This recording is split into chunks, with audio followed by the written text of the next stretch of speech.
So if you would please open your Little Atheist books to the Equip for Chapter 9.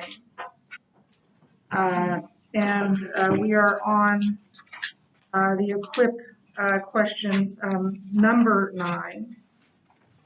Actually, I don't know that we discussed all of the questions from before, so let's do that first and we'll go through number 9. And then we'll talk about we'll talk about some of the engaged questions, and you'll do a little bit of reading today as well. What was the last? Okay, we did all of that. Oh, we did do number 8? Oh, okay, great. I don't remember doing that. Oh, yeah, now I do. Yeah, I see that. Okay. So, what are the historical tests that scholars often use to determine whether or not an historical document is authentic? So, what are those tests? Yeah, so are they early? The earlier, the better. What's the second one?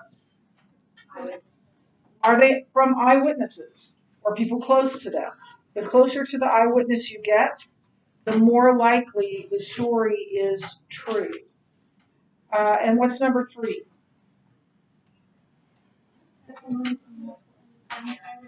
Right. So you know there's no collusion. If you have multiple independent eyewitnesses all saying the same thing, this is if you ask, a detective with the police force, this is how they figure out what happened in an accident, right? They get a part of it is, or in any crime, if they have testimony, are the people giving the testimony, are they saying the same thing? Are they giving the same, not the exact same story? But remember, it's that coherence with dissimilarity. They may differ in a few of the details, but the basic storyline is the same. What's the 4th? Right. So if you've got some bad guy giving you testimony about something, somebody that's known to not be truthful, you're less likely to believe that.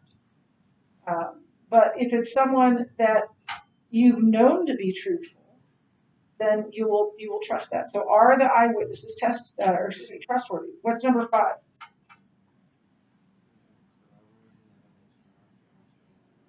Right. Corroborating means it supports that. So, Jake might walk in and tell me we're late because what do you have first hour? So journalism was let out late, and then Elijah would say you're in journalism and you come in, a couple seconds out, you say the same thing, right? So you're corroborating, you're affirming what Jake has said. So do we have corroborating evidence from archaeology? Do the archaeological finds support what's written in the Bible? Do other writers outside of the Bible support what's in the Bible, particularly the New Testament in this case, but Old Testament too? And they do. And then what's the 6th one?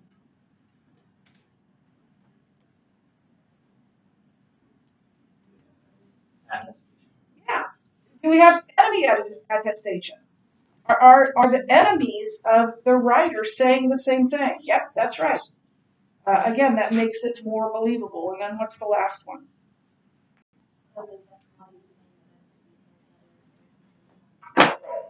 Generally speaking,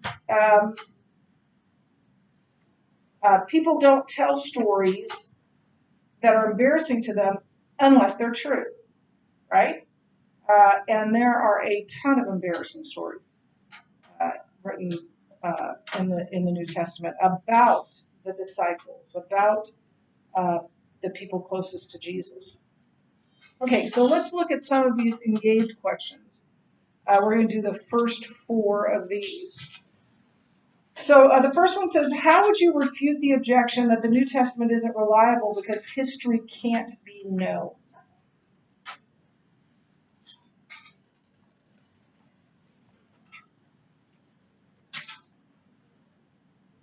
say one thing that you would say to someone who says, well, you can't know that's true because history can't be known. Yeah. Yeah. Yeah. If history can't be known, it's against all common sense. If history can't be known, we can't know anything that happened a second ago to the beginning of time. It's against all common sense. Are we really not sure that two planes flew into the Twin Towers and another into the Pentagon and another landed in a field in Pennsylvania? Really, we can't know that is true. We all assume that that what has happened in the past, what's been reported in the past, is true. What's another knock against that statement?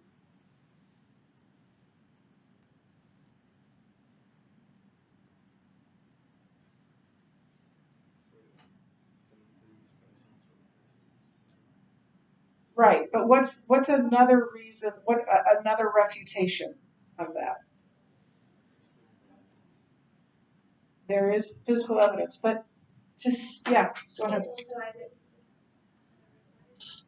Okay, yep, that's true too. But I'm looking for something broader. Let's go here. In order to say that, in order to say you can't know anything about history or history can't be known, you have to know something about history. So it's self-defeating. The statement is self-defeating. And then who are the people that most often make this claim? What do they believe? They believe, well, the Big Bang is believed across the board, but the first life, spontaneous generation, the origin of the first life, coming about by spontaneous generation, life coming from chemicals, that was not observed, and it can't be known either. But they say that's true, that happened, and then everything evolved from there. But nothing else in history happened. You can't have it both ways. Number two, how would you respond to the objection that the New Testament isn't reliable because the New Testament documents contain miracles? Same one from chapter 8, right? So yeah, just see chapter 8. We spent 7 chapters proving that there's a first cause, proving that there's a theistic God.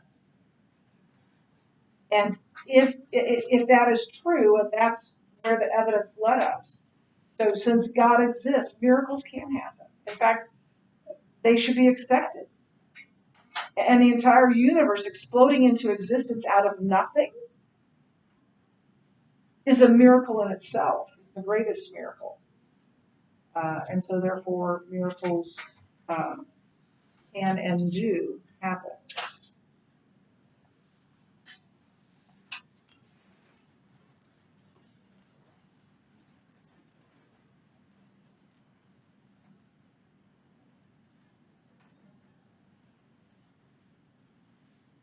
How would you refute the objection that the New Testament isn't reliable because the New Testament writers were biased? They were believers.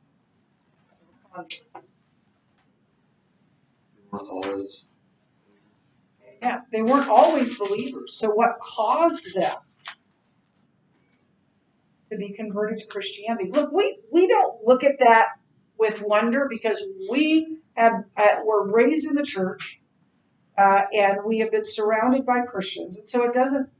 And Christianity has been around for so long. Look, to become a Christian in that environment would be very much like becoming a Christian today in the Muslim world.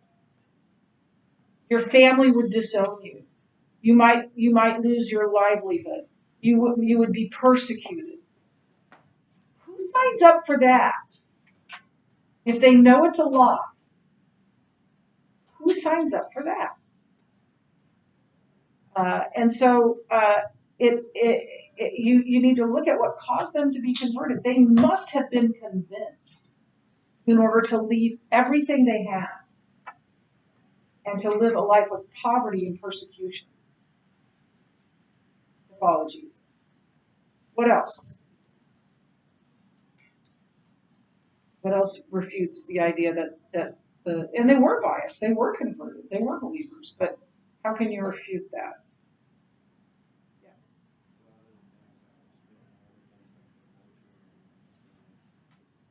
Okay, yeah, that's true. That's true.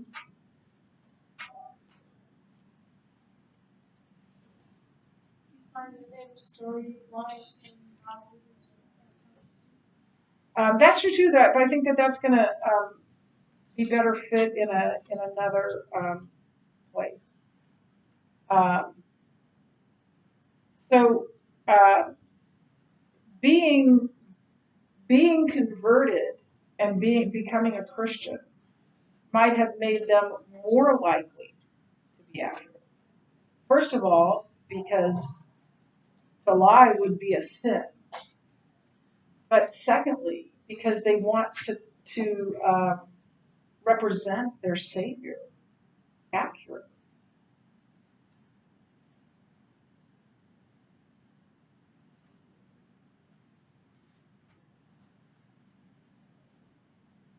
Those first believers, those disciples, and hundreds of other people that witnessed the resurrection of Christ got nothing but heartache and persecution and death for asserting that Jesus rose from the dead. Why would they make it up? They knew they'd be persecuted. Paul knew. Right? He was a persecutor of Christians. He knew from the moment he trusted Christ that he would be persecuted. He knew he'd die. James, John, Peter, all of them died for their faith. All they had to do is recant. All they had to do is say it didn't happen. And we'll talk about this again when we get to the resurrection. But why would they make up the resurrection? It only brought bad things for them.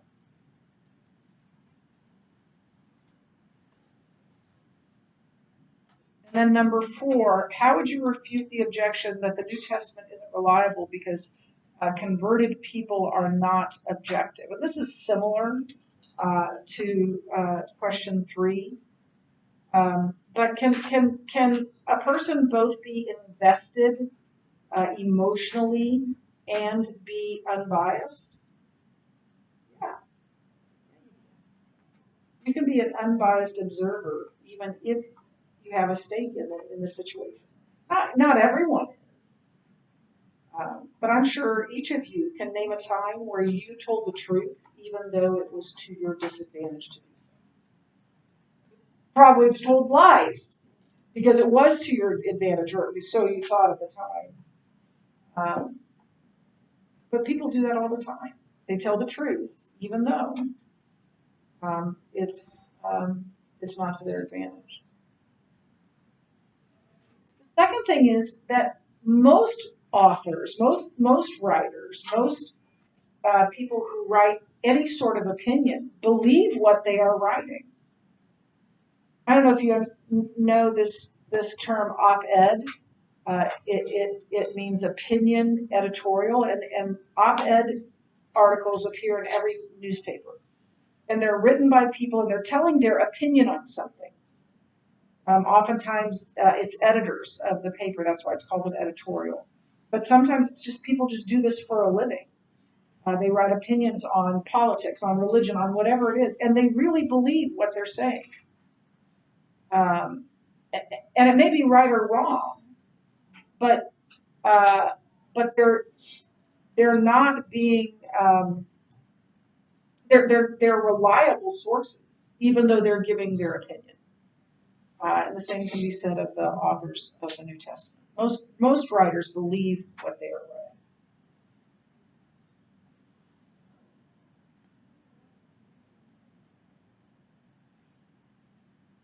Thirdly, passion can cause a writer to be more careful about accuracy,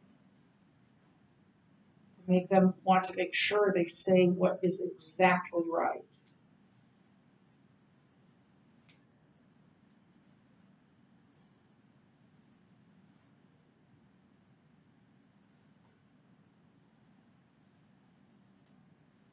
And finally, ironically, the critics claiming that are themselves biased. They're biased against Jesus, against Christianity.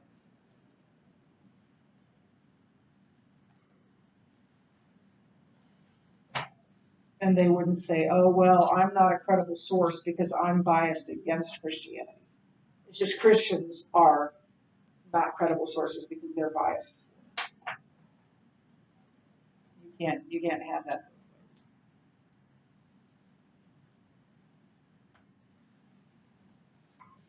Any questions on that? Okay, so you're going to read 235 to 243 in the Big Atheism